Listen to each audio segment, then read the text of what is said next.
Hello and welcome to this edition of our video mentorship series, where we bring to your screens the stories of senior advocates in the hope that they will inspire you as you chart your career path.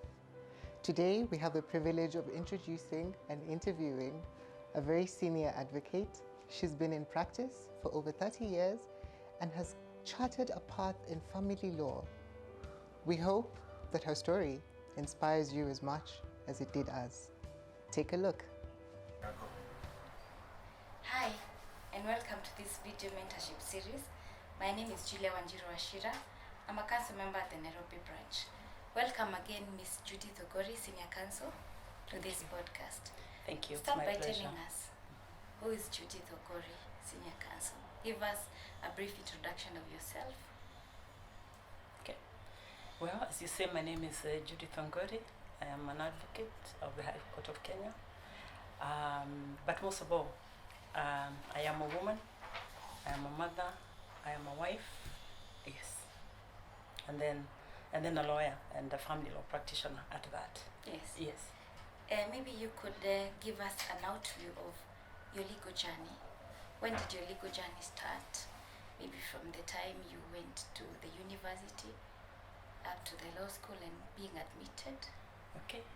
Briefly. So interesting that you ask that.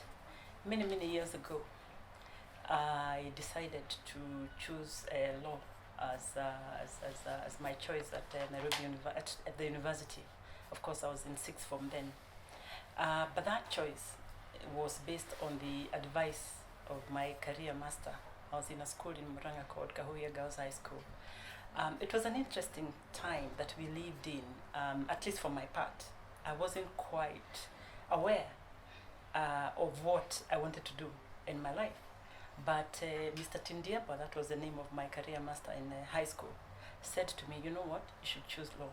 You will make the points. And I said, okay, if you think so. And so I did. And that's how I found myself at Nairobi University, pursuing law. And so I did the 3 years, I did the 1 year at law school, tough, very tough, I thought. And then came out, looked for work. Initially did a stint at the Attorney General's chambers before admission. We then used to get employed. I didn't stay too long. I didn't want to work there much longer, so I came out into private practice and I started working at a law firm known as Mashina and Company Advocates.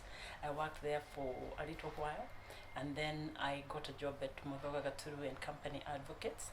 Worked there until 1994 actually, and thereafter moved to another law firm, Dungu Njoroge and Coach, where I worked until 1998.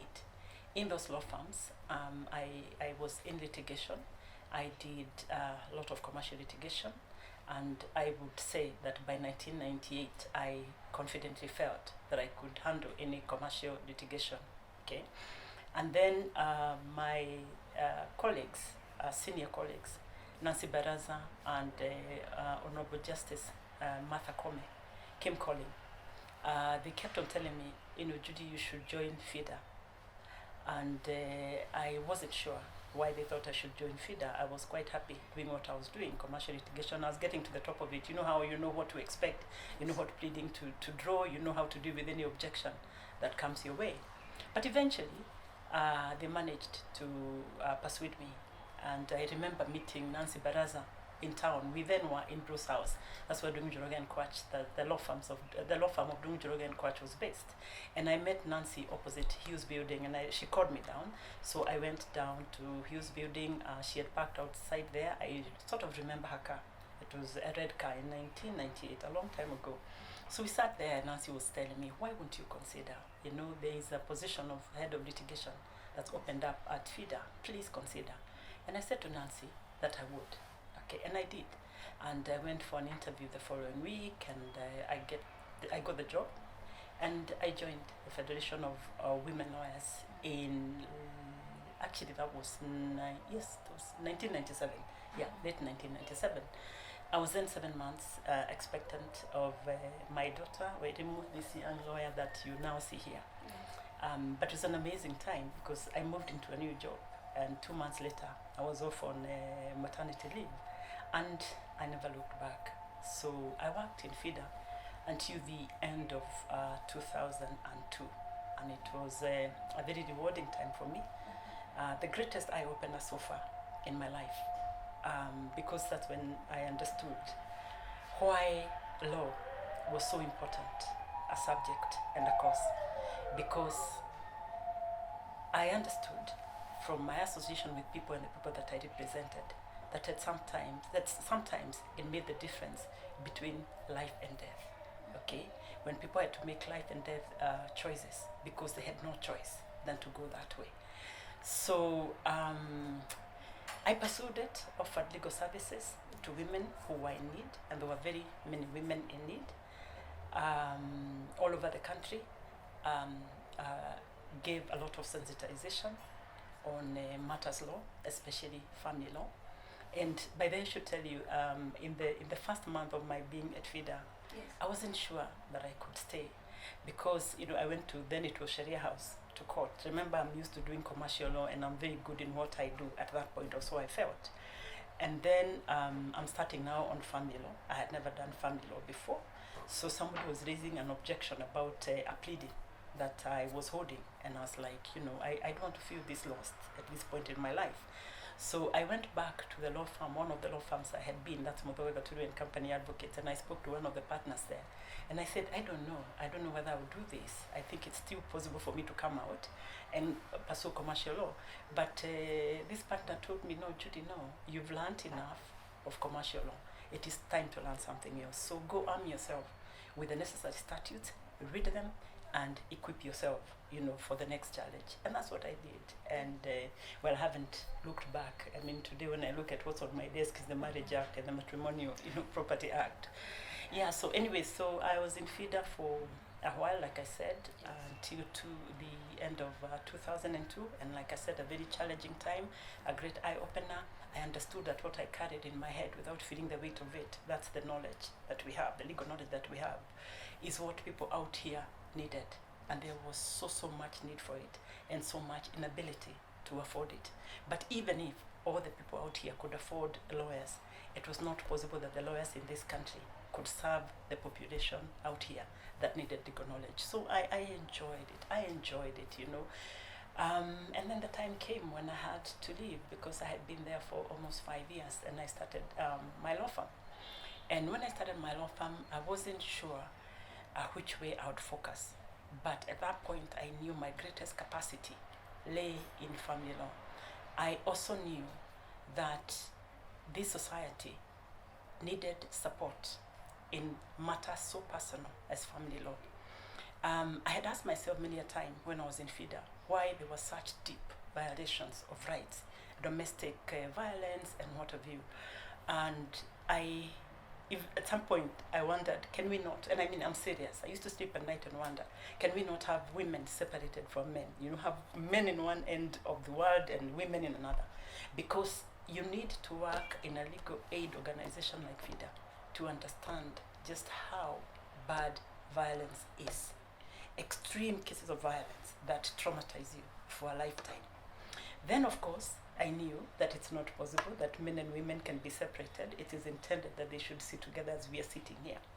But then, when I dug deeper, I understood that the mothers have never quite educated their children, especially the boys, and fathers for that matter, about how not to be violent, okay? And I thought it's okay, it's one thing to tell girls, you need to get out of a marriage if there is violence, or out of a relationship, or whatever it is. But it's another thing to hold our boys as sons responsible, okay, for not being violent. And I'm not saying it's only men who can be violent. I know even women can be violent. So I felt that the starting point in this journey of living in a better, less violent society started with the family. Because, that's where children are born. That's where children are taught how to do just about everything that they know. That's where they receive their values. That's where they receive their vices. That is a primary school, if you like, of values and socialization and everything else. So I thought, if we brought awareness to the parents that they are not bringing up children, they are bringing up adults, and and that the people that we see out there in the street could have become different if they had been brought up better with the proper values. Maybe it would make a difference. So I began to focus on family law, and at that time, it also occurred to me that not many lawyers were practicing family law intentionally. Okay? In fact, I remember speaking to a lawyer who's now passed. His name was Mr. Osmond. And I said to him, Mr. Osmond, I am thinking that I want to focus on family law. And he told me, I'll tell you what Mr. Capella told me. Mr. Osmond did quite a bit of family law, but also other things. Told me about 35 years ago when I asked him the same question. And he said that there will always be family law cases, there will always be family strife, but there is not enough lawyers to support that area. So I decided I will do it. And I decided if this society is going to be transformed, it's going to be transformed because we bring attention to the family home, the responsibilities that should be carried by the families, but also the potential that lies in that time when you're bringing up the children in making this a better society. So that's how then I started my law firm. Yes. Wow, such an interesting legal journey, and I'm actually inspired by your journey. Maybe what I would ask, because the purpose of this mentorship forum is to inspire young lawyers in their legal journey.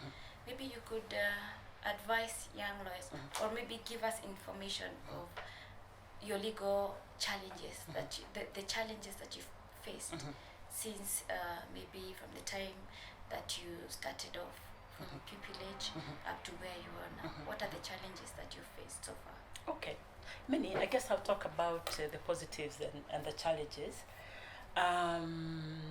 So when we came out to practice law, it was a different environment, in the sense that it was almost a given that you would get a job.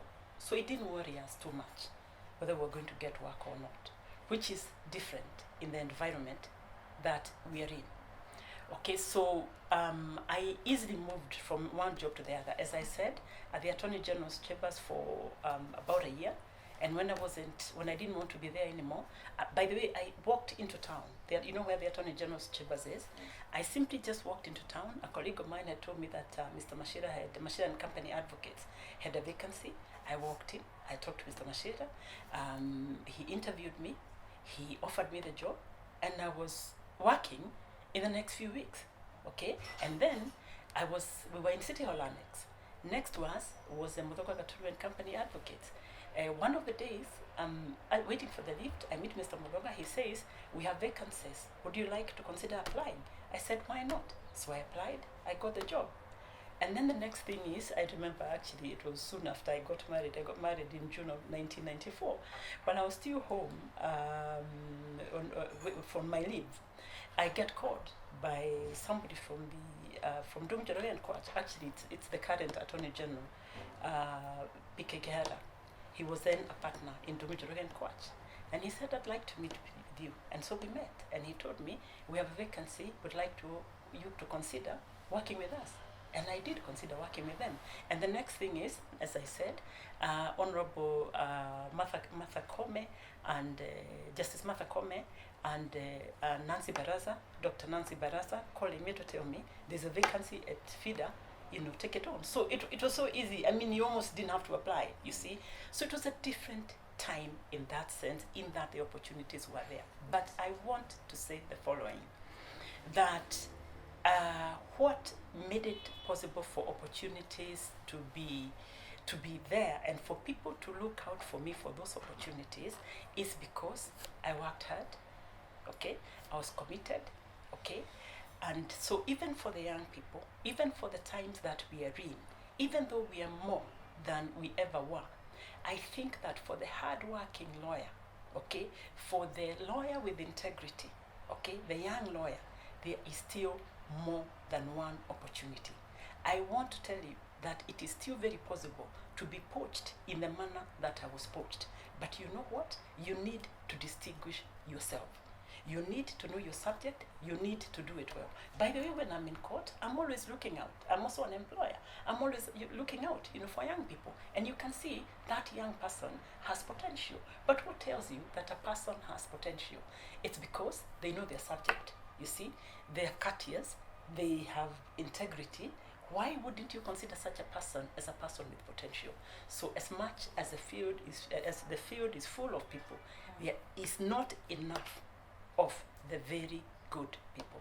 So my challenge to them is, what are you good at? You can't be good at everything, but there must be something that you're good at. And when you're good at something, you become visible. Yes. Yes. So you have said that when you started off, now you narrowed down now to family law. Yes. You have already told us that what inspired you to come in now into family law is that you got advice. Yes. Many young lawyers are not able right now to specify in the legal profession, and maybe they're starting out with just farms, and they don't know how to manage their farms or what to specify in. How do you advise young lawyers now who are starting off their farms and maybe they cannot be able to specify into one area of law? How would you advise such a young lawyer who now wants to start off a farm? I hear you. It may well be that you cannot be able to specialize. I know that. It's not always the easiest thing to do. But whatever you choose to do, whatever number of briefs are on your table, can you make sure that you're the best that can be in those areas? That's all I'm saying. And it's not difficult. It is, you actually live in better times than we ever did. The law is at your fingertips. Google is at your fingertips. Ask, Google just about everything, and it's not always accurate. You know what I mean? So you have access to more information than we ever did. Okay? Kenya law is available online everywhere. It was not so during our time. So all it would take is to be deliberate about anything that you're doing, about every of the 10 briefs, okay, that you're doing that may be as different as day and night, okay? But if you're deliberate about them, imagine you have what it takes. You have the legal knowledge. By the way, I don't take it for granted that these young lawyers have become lawyers. I know the journey is very long. It's very long and it's very difficult. So they ought to know by the time they get admitted to practice law that they are good in what they do. And they just need to make other people know that they are good by the manner in which they prepare and argue their briefs. But most of all also, that they have integrity. That their yes means yes and their no means no. And that they're people that can be trusted with people's money and with people's secrets. Okay.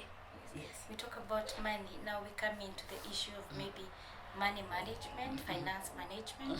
When we start off our farms in these now times that we have very many challenges in managing our finances.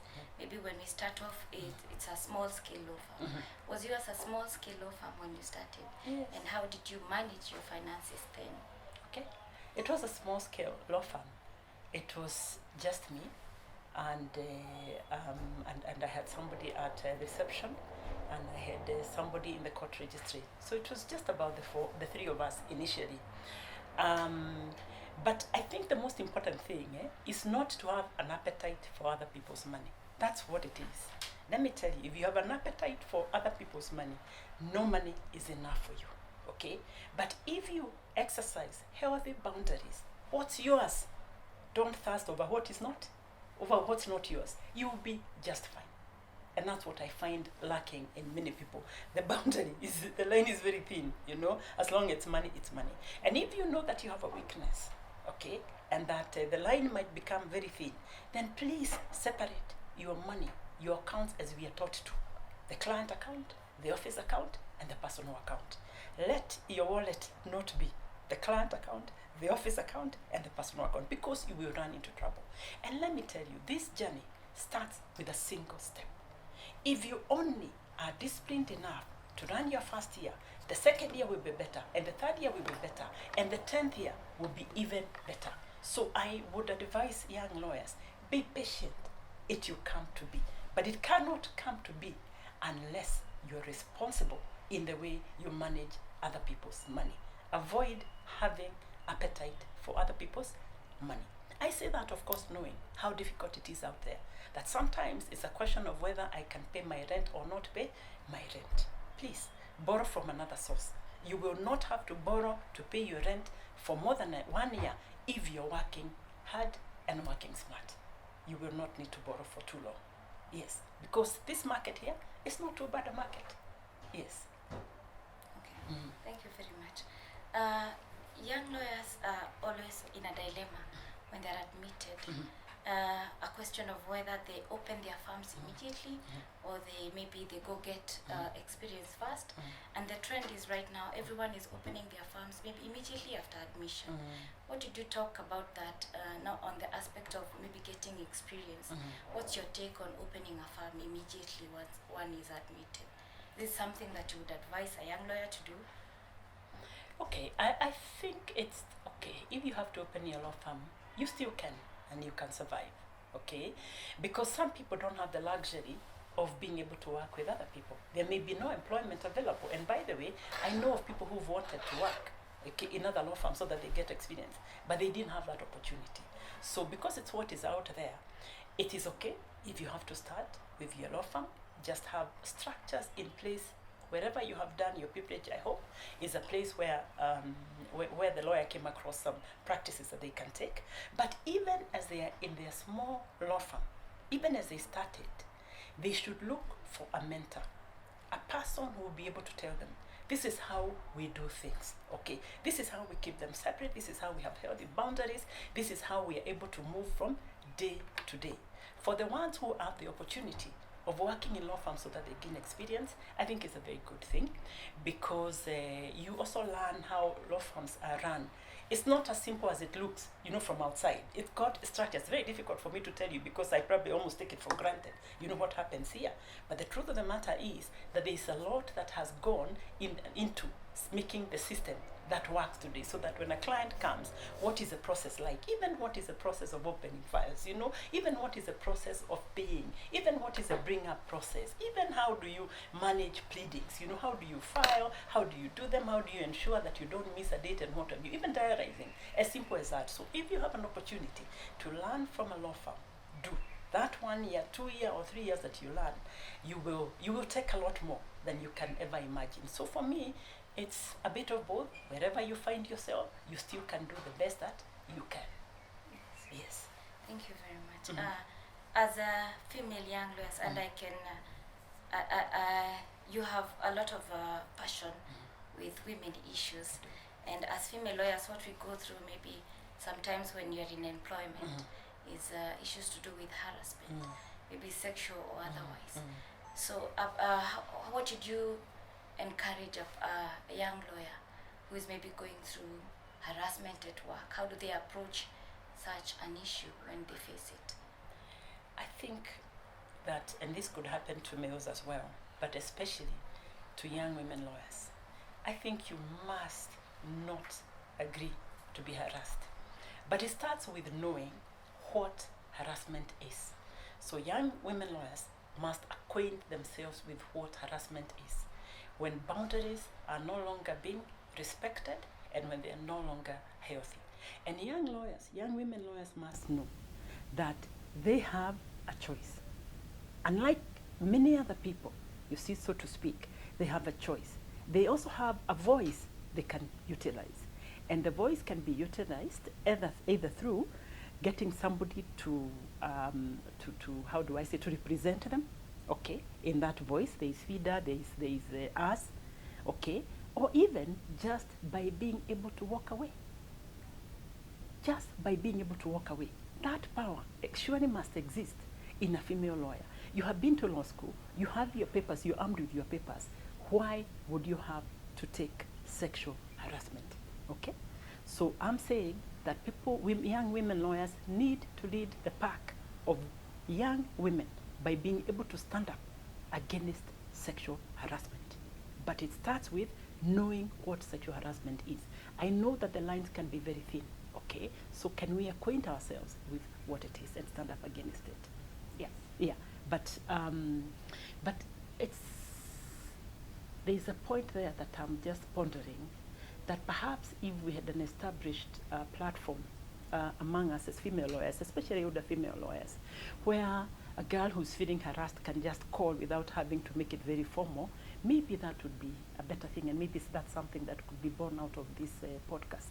Yeah, that we could establish that, and they're able to easily call and tell us, this is what I'm feeling. Is it even sexual harassment? You know, is there something about the boundaries being exceeded, or whatever it is?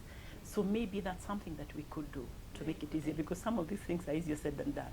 Yes. You know, when I say stand up for it, and you don't have structures of how to stand up for it, against it. So that's something that we could do. Yes. Yeah. Very good idea. Maybe the other challenge that young lawyers, we're finishing the questions of challenges of Yes. young Yes, lawyers. okay. The other challenge that young lawyers go through is money matters when it comes to salaries. And there are a lot of complaints on maybe private, especially on private firms, not specifically, that the pay is, especially at this COVID season, very low. Young lawyers are not able to sustain themselves. People are paid as low as even 10,000, and they're advocates of the High Court. Young lawyers facing such challenges, and maybe they're getting experience in that firm. What would you advise? Would they maybe just stick around? How would you encourage such persons going through? Wow, that's not an easy one, because I guess each case depends on its own facts. What I know, so I'll speak for the employers, that it's been a difficult time. It's been a difficult 1 year. Remember, it was March, about this time, last year, that we closed offices. So, of course, there are people who've been able to pay their staff, like as we're paying them, but I know that in many places people have had to take pay cuts. If the pay cut that the lawyer has to take is so much that they feel degraded, then I suppose they have a choice to leave the job. And it's not quite a job. I mean, it's not quite a choice, you know, because you're leaving the job to go where? So I don't know what I can tell them. I can only tell them, how bad does it make you feel? Because there are situations that you can be in that are so bad, okay, that you can actually have ulcers. Do you know, many young lawyers and many young people out here are having ulcers because of the stresses they go through. So for me, it is how bad does it make you feel? And if it's so bad that you cannot sustain it, then don't sustain it. Perhaps sometimes you need to shut one door so that another one can open for you. How bad is it? Yeah. So it have to be a very personal decision. Yes. Yeah. Okay. So let's come now to the issue of court etiquette and how us as young lawyers are supposed to behave and carry ourselves in court. There was an issue last year of a young advocate confronting with a senior advocate. Maybe at your times you had been taught about that etiquette, but right now it's dimming off. So what would you tell young lawyers on how maybe to handle senior lawyers? And on the other hand, how senior counsels maybe can be able to understand us when we are addressing maybe the bench? Okay, I think we dropped the ball. We senior people dropped the ball. Because how did we learn the etiquette that was there during our time? I think we learned not so much from school, but from the seniors of our time, you see? So if there is lack of etiquette, and indeed there is, if you look hard enough, you're going to find that it's not only in the young lawyers, it's also in us. So I take the challenge on behalf of the senior people squarely, okay? So it's not about how the junior handles the senior. I think it's how they handle one another. I think it's about mutual respect, you see?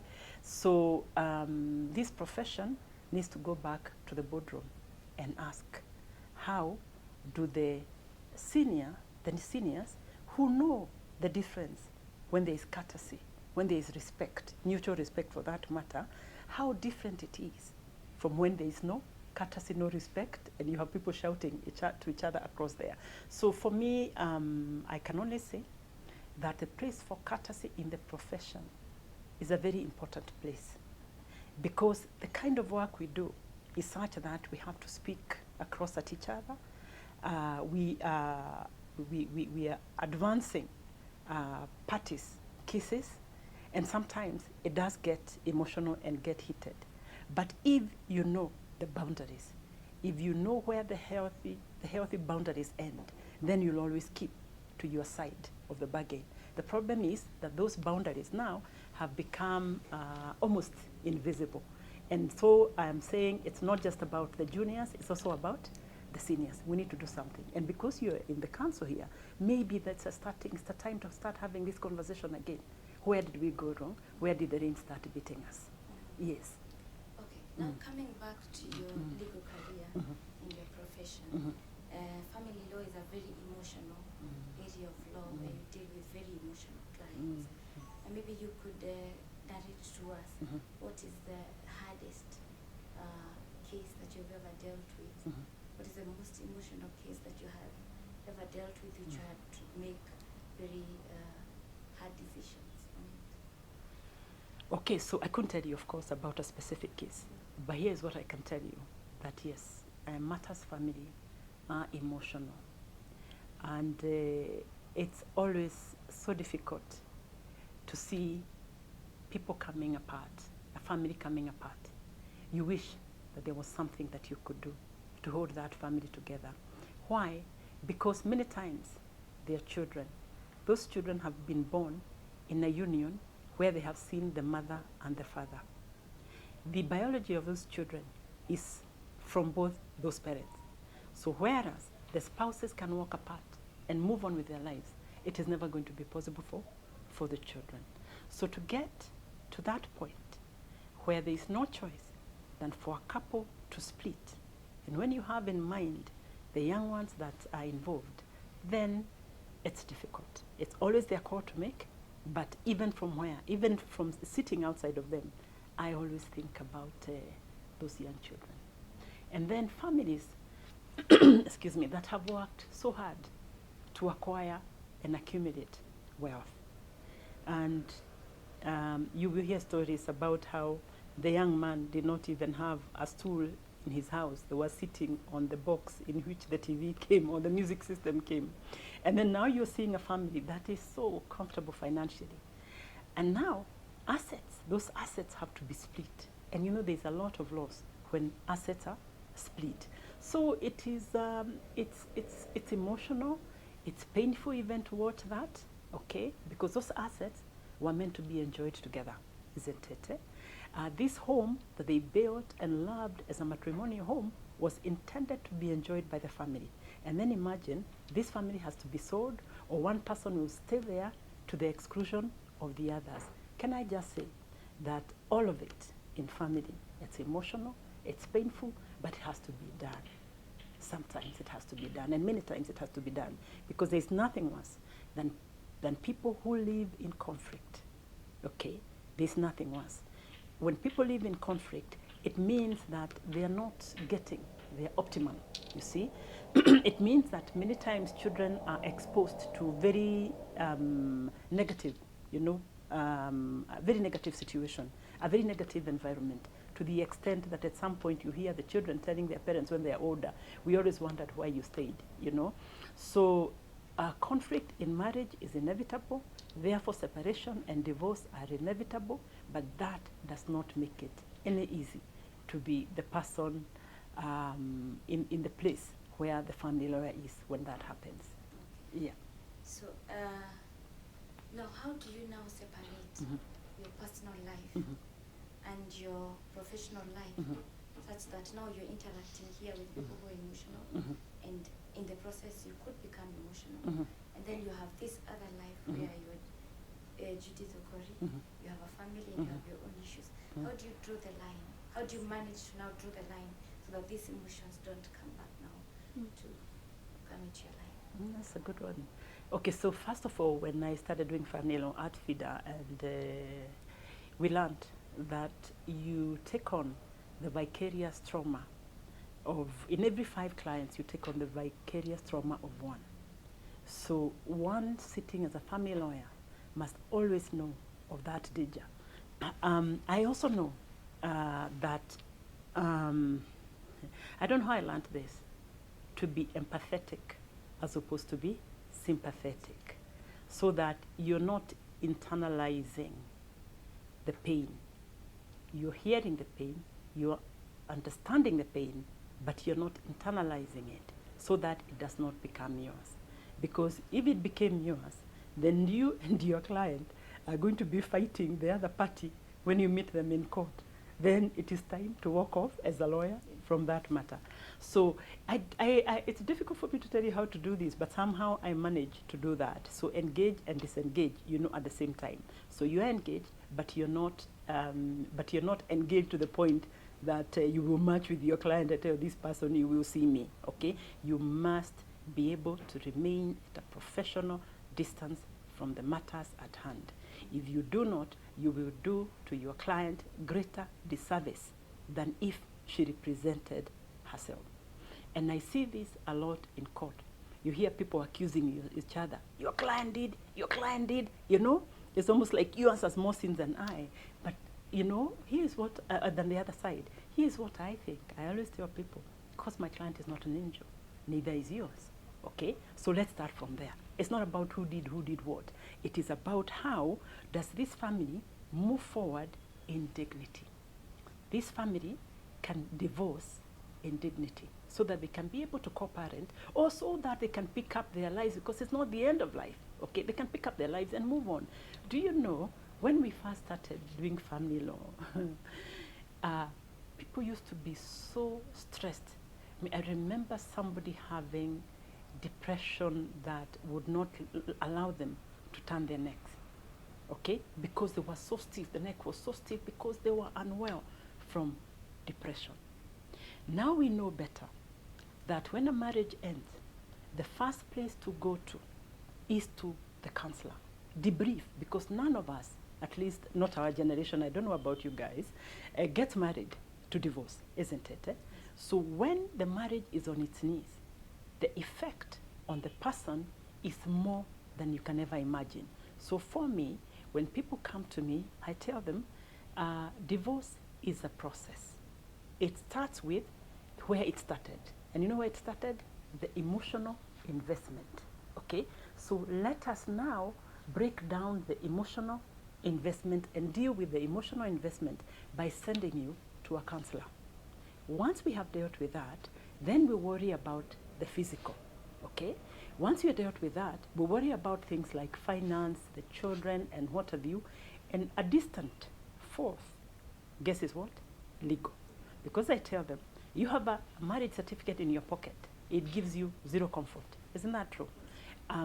So that giving you a divorce decree in your pocket will give you zero comfort up until we deal with the other aspects of marriage, okay? So that's what we do. And once you learn to do that, then you're able to professionally attach and at the same time detach, okay? And be at a distance where you can offer your client assistance. So how does it affect me as a person, as Judy, in my family? And this is an interesting one. People used to ask me, especially young lawyers, if I come to your law firm, will I ever get married, after seeing all this, marriage breakups and whatever. And I said, no, actually, it's a sure recipe to get married. And about, I think, all the girls that have passed through here have gotten married, you see. So what's the point? The point is that in this place, we learn about the importance of family. Because in this place, we see people who are endowed, or not. Endowed financially, others not endowed financially. But the pain of a marriage gone bad is as bad for the person endowed financially, who drove here in the latest series, BMW series, and is the same for the person who walked here from Kibera or somewhere else. The pain is the same. So this place teaches us about the importance of family, how defining it can be, that it doesn't matter the amount in your bank, it doesn't matter the car you drove or the number of phones you have. If it is hurting, you're as hurt as the next person. So we learn to value our families. And that's the same with me. The same thing with me. I learn to value my family. And I learn also that no one is perfect. That's what we learn from here. There's no perfection. It doesn't exist, okay? But that if you have, you guys talk about alignment. If you have alignment, you can deal with the other challenges that come. And so I tell young people, you get attracted to each other, perhaps because of the way somebody looks, you see, because of their potential and what have you. All very good. But if you're not aligned, if your values are not aligned, there is almost one sure way to go, which is downhill. So at the beginning of the meet, the serious meet, please ask yourselves whether you are aligned. So maybe that's what we learn here that makes us value our families. Maybe that's what the young lawyers learn here that make them choose better mates. You see? Yeah, yeah. So, how is the justice system in Kenya when it comes to family law? And the notion out there is that family law in Kenya is biased to women. As a family law practitioner, what did you say about that? Oh, that's a good question. Let me first say that when I talk to people outside of this country, I tell them, and I'll say that here, we have a functional justice system as far as families are concerned, okay? And I tell them that the laws are quite clear. The judges and magistrates quite responsive to families. That's not to say there is no fault, but no system is perfect. But I can tell you in the time that I've been sitting here for very many years, I have seen the transformation of this place into a better place that's more sensitive to families and that supports families. So I can say that without being perfect, it is a good place for families. Today you file an application in the Children's Court seeking urgent orders. There's a chance that you get a response either today or tomorrow. And it's the same thing with the High Court or the Children's, the Magistrates Court at Milimani. The magistrate may not give the orders, or judge may not give the orders that you wanted. But how about that? That you can file and you can get return on the following day or day thereafter. So I think I can say that it's not a bad place. Now, children's courts and best interests of the child is something that has almost become very central. Of course, many of us have different views as to what amounts to the best interest of the child or not, okay?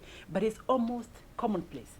It's almost a given that if you're dealing with the children's cases, the only thing we are looking at is what is in the best interest of the children. That wasn't always the case. We've come a long way. Now, divorce cases, for the most courts are like, these are adults.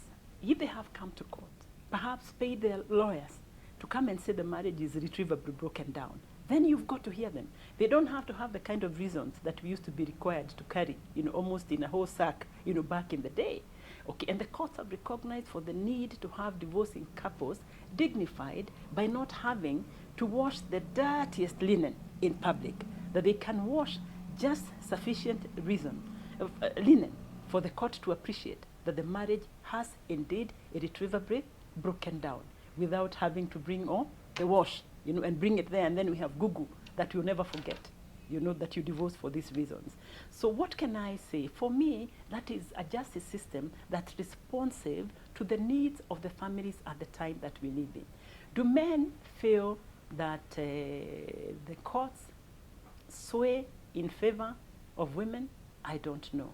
In the children's court, perhaps more than anywhere else, because even though the law says that in determining custody, it's the best interest of the child that will be determined, I know that we still believe that a child of tender years should be with the mother.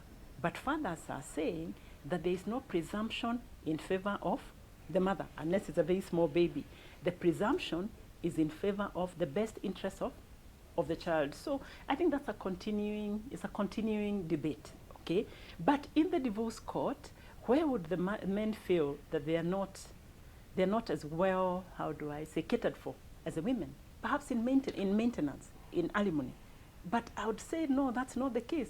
Actually, the courts here have a reputation of being very mean on maintenance. In fact, the reigning judgment is the one of Justice G.B.M. Kariuki, when he said that no one should make the other a beast of burden, So I don't think so. I think the men need to look at the recent judgments, and they will see that, I don't know, there's some semblance of fairness. There's some semblance of fairness, more than there ever was. Yeah. Okay. Mm. In your focus, Mhm. where do you see yourself maybe in the next 10 years in the legal profession? And where would you maybe consider being at the bench, or maybe you have other plans? You could share with us your plans. Certainly Your other forecast. plans. Certainly other plans. I won't be sitting on the bench. It's too late. I think there are those who have invested themselves in that work. I cannot imagine beginning to learn how to write a judgment. I couldn't at my age. In fact, I think I'd be doing a great disservice to this country, you know. I see myself retired, I hope, 10 years from now, but meaning that I don't have to work full time, but that if I have to work, the next place I want to spend my time is in estate planning and wills. I've had a concern for the longest about how we manage the passing on of property to the next generation. I believe deeply that you step on the shoulders of the people before you, okay? On your parents, for example. You, Julia, stands on the shoulders of your parents. If you look back, your parents have taken you further than they themselves were, isn't it? So you didn't start where they started.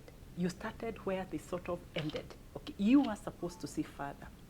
But in terms of wealth, there appears to be a disconnect where we as parents sort of hold on to it and say, you know, it's ours, isn't it? And so we don't teach our children how to better shepherd the resources, however little, even if it's a small plot somewhere, however little the resources may be, even if it's a tea farm somewhere or a coffee farm somewhere. Okay, so as a result, then this child does not stand on your shoulders because they don't start from the coffee farm, okay? They start from zero again. They start hustling from zero. And so it means that you'll never stop the hustle, because by the time the parent dies off, this child has gone on their own, okay, in whatever it is that they have started, okay? So that this coffee farm is unlikely to be tended for purposes of making it a better place. Do you see? I'm just giving that as an example.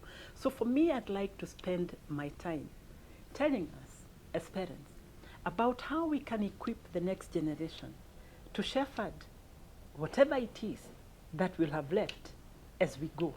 And how then the family can only get better, and eventually we can get away from poverty.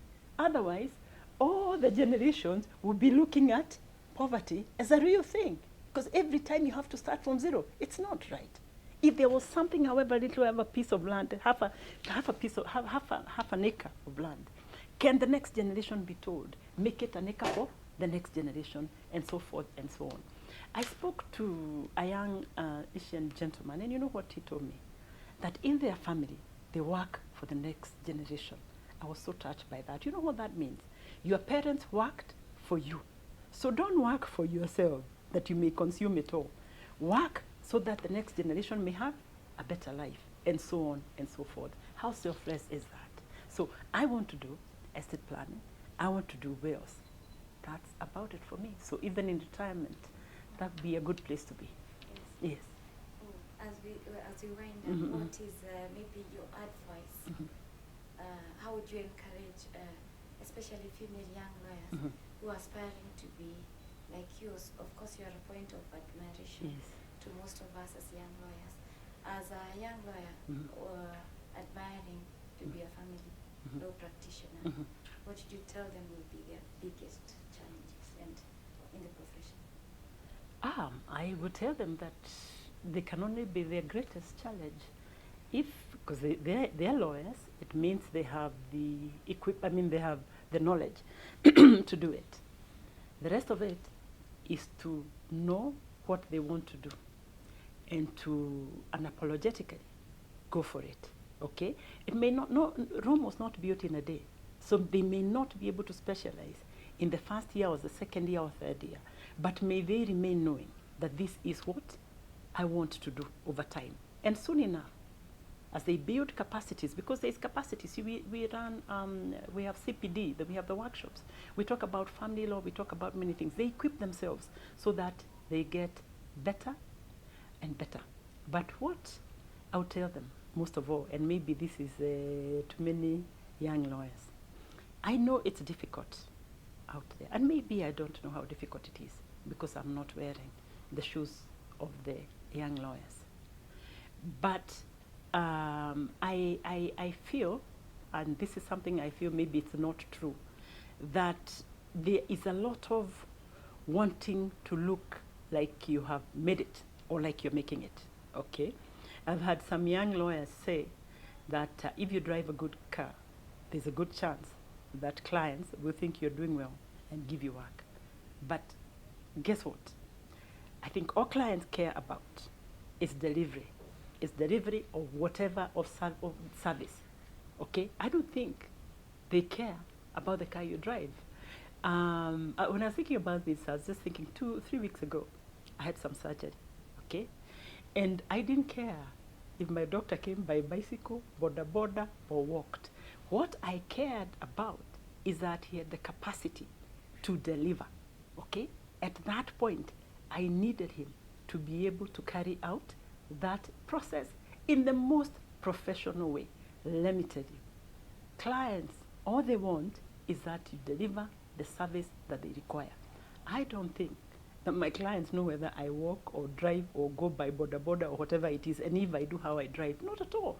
They're told, when they come here and they tell me, I've been sent to you by so-and-so, okay? It's never about because of the building you're in, because of the car you drive. It is about the service you delivered to that other person. So I would like young lawyers to focus more on building themselves, building their integrity, building their capacity to deliver, and less worried about what they drive. It's okay to drive a Mercedes if that's what you want to do, but don't drive it because you're likely to get more work because of the car, because then chances are you're going to get it prematurely, and then you find yourself saddled with debts that then give you an appetite to touch other people's money. Okay, finally, Yes. give us a word of encouragement to the Law Society of Kenya members in this COVID era and the challenges that you're facing. Okay. How would you encourage us? Wow, to the Law Society members, it is a difficult time for all of us. But first, let's focus on keeping safe. If we survive this time, if you're alive by the end of this time, we are going to continue working the way we had worked. This market is happening. It needs lawyers, and we are not too many for this market. So let's focus on remaining safe, share what you have. I perhaps would appeal to employers who have the capacity to give more to their employees. Please share what you have, because it's difficult, especially for the young lawyers who don't have as many options as we do. Let us just manage the COVID period. We will come out greater. Thank you. Thank you very much, Ms. Senior Counsel Judy Thongori, for your time and giving us an opportunity to talk to you. We hope to have another conversation like this one, maybe in the next years. We wish you well in your profession and in your legal journey. Thank you. Thank you. It's a God pleasure. bless you. Thank you, Julia. Thank It's a pleasure. Thank you.